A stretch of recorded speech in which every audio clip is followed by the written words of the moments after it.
રાજ્યમાં પ્રાકૃતિક ખેતી તથા ગૌરક્ષા કરવા એક વિચાર ગોષ્ઠીનો કાર્યક્રમ પોઈચા સ્વામિનારાયણ નીલકંઠ ધામ ખાતે યોજવામાં આવ્યો હતો, જેમાં રાજ્યના રાજ્યપાલ આચાર્ય દેવવ્રત ઉપસ્થિત રહ્યા હતા।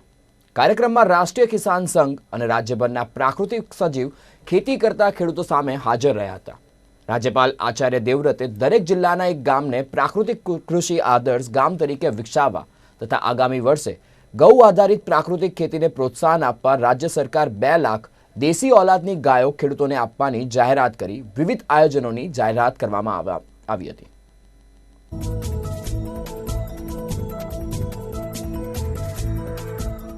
आज की इस गोष्ठी में निर्णय लिया गया है कि हम पूरे प्रांत के प्रत्येक जिला के एक गांव को आदर्श गांव बनाएंगे, जो गांव पूरा का पूरा प्राकृतिक खेती से जुड़ा हुआ होगा।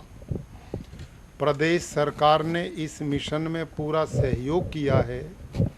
अब तक 1,05,000 खेडूतों के घर में देसी गाय जो प्राकृतिक कृषि के निमित्त है दे दी गई है और लगभग 2 लाख से भी ज़्यादा खेडूत को आने वाले इस वर्ष में इसी प्रकार से गाय दी जाएंगी।